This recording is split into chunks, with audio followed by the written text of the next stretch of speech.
10:18 is the time. I'll let Olivia kick things off for the opposition this morning. Either you believe in democracy and equality or you don't, James. I did suggest that I might be in the tail between my legs territory by the end of the first call to the programme. This isn't even a call, it's a text. The idea that someone is better than us for no reason other than the random family they were born into is ludicrous. I'd rather have Donald Trump elected as head of state, and I'm a lefty. That's democracy. But the idea that someone who's managed to persuade millions of racists to cheer for his Muslim bans and white supremacy is better than the rest of us is surely even more disgusting or even more ridiculous, Olivia.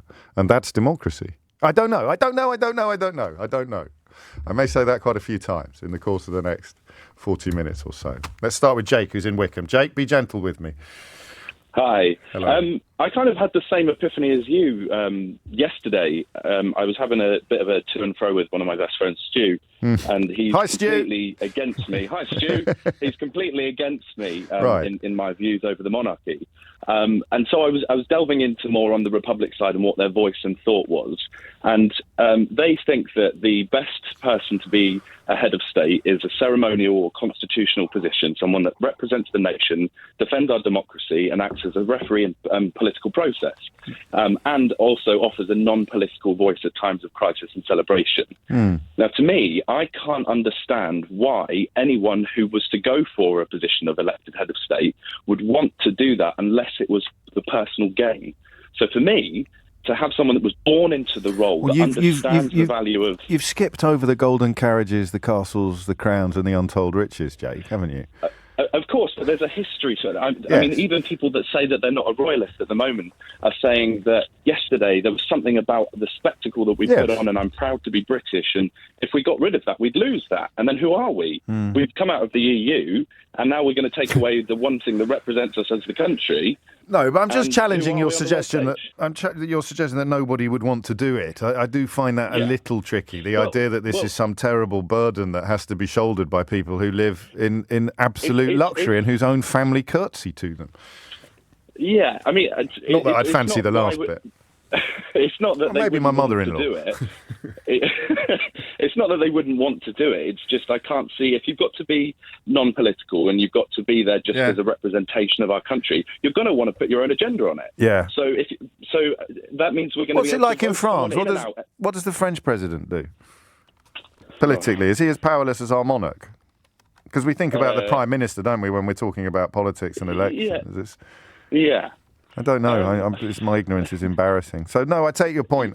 We'll let the castle stand, but the idea that there is no, in terms of what the role actually is, there's no self-advancement involved in it. There's nothing satisfying. I would just rather someone that was there for the long haul rather than voted in and out and could potentially shift us in the wrong direction on the world stage more than we're already doing. Yeah. So at least have some form of what's the word I'm looking for? Longevity, consistency. Longevity, consistency. Consistency. No, I see it. I'm a little surprised. Are you surprised to find these words coming out of your mouth, Jake? Would they have done? I am. I am too. And we may have been slightly gaslit. I'm a lefty. Yeah, I'm all for democracy. I'm a lefty, as they would say. But to me, it feels nicer to have a comfort blanket of the crown above Parliament than just some Donald Trump-esque character above. No, and I mean, maybe we've been slightly softened up or gaslit by the pageantry of the last few days and the epic. I mean, whether it's the music or the images or whatever it is, the sight of the crown in the hearse going up the road, well, twinkling caught my eye. Who knows what it will be? Robin's not impressed. James O'Brien on LBC, tying himself in knots, trying to convince himself there's something good about the monarchy, just as tortuously as he does trying to convince himself there are some decent Tories. You may have a point, Robin. It's been said before and it will be said again. I do perhaps strain too hard to see the good in everyone. But it's a better position to be in than straining too hard not to. Isn't it? No? Maybe? From Jake to Joe, from Wickham to Oxford. Joe, what would you like to say? Hello, James. Hello, How Joe. are you? Very well indeed. Hello. Good. I just wanted to make the point, an awful lot of opposition to the royal family seems to come as in two forms. Did I just get my French prime ministers and presidents mixed up? I may have done. Anyway, you carry on. I'll do that. I'm not going to correct you on that. Well, someone has to.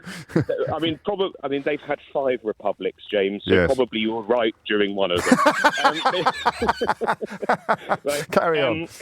Anyway. The point I was going to make is that most of the most of the opposition to the royal family seems to come, firstly, with arguments about democracy, and second, with arguments about equality. Yes. Now, if you look at the UN rankings around the world of different countries, yes. The UN Democracy Index, the top 10 countries, 7 out of 10 of them are constitutional monarchies. Is that correct? If you look, indeed. Gosh. So it's countries like Norway, Sweden, Denmark, Holland, New Zealand, all countries that are liberal and progressive, and frankly, countries that we should be more like.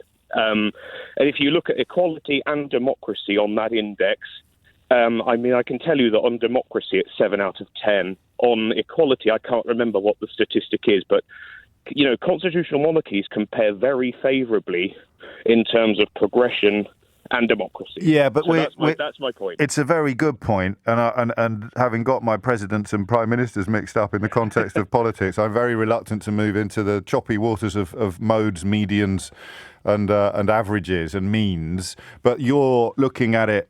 I mean, they still represent epic inequality, even though they exist in societies that have better levels of equality than other societies. It's not necessarily a causal relationship, is it? No, I certainly don't think that, but I don't think that the monarchy prevents us from becoming a more democratic country, and I don't think it will prevents us from becoming a more equal one either. Well, it does. I mean, statistics support you on that from the big picture stuff. And the small picture stuff. They do. Small picture stuff. Final question. What about the princess argument, the way that, Disney and this idea of imbuing a hereditary, unachievable role with magical, mystical status is a huge obstacle to equality, a huge obstacle, if you like, almost to intellectual freedom.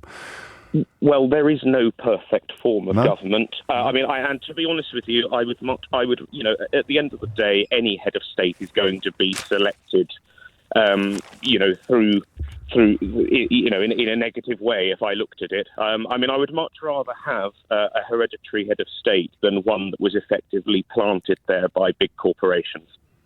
Yeah, and that would probably happen, or someone who had the wherewithal to campaign and therefore the funding and the donations. And well, then again, why would anyone bother making donations if the head of state couldn't exercise any real power, couldn't give out PPE contracts or free port status or whatever it is that people get in return these days for their political donations. Joe, what a brilliant call. Thank you. 10:26 is the time. The 12 days of recent brainwashing are showing that it's worked on LBC right now. There is no place for monarchy anywhere anymore, says Rav. And I listen, I'm probably out trying to have my cake and eat it. I can see the logic in that. But if we have to have a head of state, and Julie reminds us, at least they can be dumped when they transgress. Easier said than done sometimes, actually. And there are plenty of examples of heads of state historically not being dumped when they transgress in the most awful of ways. Something about being prepared for it throughout your life speaks to a suitability for the role that couldn't be achieved via accident. I just think that. I still do. 2 calls in, still hanging on to it.